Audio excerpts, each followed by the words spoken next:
ನೋಡ್ತಾ ಇದ್ದೀರಾ ಜನಸೇವಾ ಕನ್ನಡ ಟಿವಿ ನ್ಯೂಸ್. ನರಸಿಂಹಸ್ವಾಮಿ ದೇವರಿಗೆ ಅಭಿಷೇಕ, ಅಲಂಕಾರ, ಮಹಾಮಂಗಳಾರತಿ ಮುಗಿದ ಮೇಲೆ 12 ರಿಂದ 1 ಗಂಟೆ ಒಳಗೆ ಸಲ್ಲುವ ಶುಭ ಅಭಿಜಿನ್ ಲಗ್ನದಲ್ಲಿ ಯಥಾವಿಧಿಯಾಗಿ ಶ್ರೀ ನರಸಿಂಹಸ್ವಾಮಿಯವರಿಗೆ ದಿವ್ಯ ಬ್ರಹ್ಮ ರಥೋರಣ ನಡೆಯಿತು.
ಸ್ವಾಮಿಯವರು ಇಲ್ಲಿ ಮಹಾಭಾರತದ ಅಂತ್ಯದಲ್ಲಿ ಅರ್ಜುನ ಶ್ರೀ ಕೃಷ್ಣ ಪರಮಾತ್ಮ ಕೇಳ್ಕೊಂಡ್ರೆ ಸ್ವಾಮಿನ ದಶಾವತಾರದಲ್ಲಿ ಈ ಥರ ಉಗ್ರ ನರಸಿಂಹಸ್ವಾಮಿಯವರು ಭಾಳ ಚೆನ್ನಾಗಿದೆ ಅಂತ ಅಂದರೆ ಹಿರಣ್ಯಕಶ್ಯಪರಾಕ್ಷನ ಸಂಹಾರ ಕಾಲ ಬಂದು ಕೃತಯುಗದಲ್ಲಿ ಆಗೋಗ್ಬಿಟ್ಟಿದೆ, ಮತ್ತೆ ಮಾಡೋಕ್ಕಾಗೋದಿಲ್ಲ ಅಂತೇಳಿ ಬ್ರಹ್ಮದೇವನ ಕರೆಸಿ ಶಿಲಾರೂಪದಲ್ಲಿ ಕೆತ್ತನೆ ಮಾಡಿ ತೋರಿಸುತ್ತಂತೆ. ಅರ್ಜುನನಿಗಾಗಿ ಪ್ರದರ್ಶನ ಮಾಡಿಯಿಂದ ಈ ಊರಿಗೆ ಮೊದಲು ಬಂದ ಹೆಸರು ಅರ್ಜುನಪುರಿ ಅಂತ. ಅದಾದ ನಂತರ ಇಲ್ಲಿ ಕದಂಬರ್ಷಿಗಳನ್ನು ರಥದಲ್ಲಿ ಶಿಂಶ ಅಂತೇಳಿ ನದಿ ಇರುತ್ತೆ, ಅಲ್ಲಿಗೆ ಹೋಗಿ ಮಾಡಿ ಬಂದು ಸ್ವಾಮಿ ಸೇವೆಯನ್ನು ಮಾಡ್ತಾ ಇದ್ದಾರೆ. ಹೆಸರಾಗಿ ಹೋಗಿ ಕದಂಬರ ದೀಕ್ಷೆ ಹತ್ರ ಹೆಸರಾಯಿತು. ಆನಂತರ ಪಾಳೆಗಾರ ಕಾಲದಲ್ಲಿ ಇವರಲ್ಲಿ ಮದ್ದು ಮತ್ತು ಗುಂಡುಗಳನ್ನು ತಯಾರು ಮಾಡ್ತಾರೆ. ಅದರಲ್ಲಿ ಮದ್ದಿನ ಊರು ಮದ್ದೂರು ಅಂತ ಹೇಳಿ ಸ್ವಾಮಿಯವರಿಗೆ ವಿಶೇಷವಾದಂಥ ಹೆಸರು. ಮತ್ತು ಇಲ್ಲಿ ಶನಿವಾರ, ಭಾನುವಾರ, ಮಂಗಳವಾರ, ಅಮಾವಾಸ್ಯೆ, ಪೌರ್ಣಮಿ, ಸ್ವಾತಿ ನಕ್ಷತ್ರದ ಸ್ವಾಮಿಯವರಿಗೆ ದೇವರಿಗೆ ಪಂಚಾಮೃತ ಅಭಿಷೇಕ ಇರುತ್ತೆ.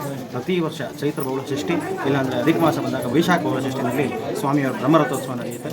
ಮತ್ತು ಸ್ವಾಮಿಯವರ ಕೊನೆಯ ಶ್ರಾವಣ ಶನಿವಾರದಲ್ಲಿ ಬೆಣ್ಣೆ ಅಲಂಕಾರ ಇರುತ್ತೆ. ಜನವರಿ 1ನೇ ತಾರೀಕು ಮುತ್ತಿನಲ್ಲಿ ಅಲಂಕಾರ ಇರುತ್ತೆ. ವೈಕುಂಠ ಏಕಾದಶಿ ದಿವಸ ಸ್ವಾಮಿಯವರಿಗೆ ವಜ್ರಾಂಗಿ ಅಲಂಕಾರ ಇರುತ್ತೆ. ಇದು ಇಲ್ಲಿ ವಿಶೇಷ.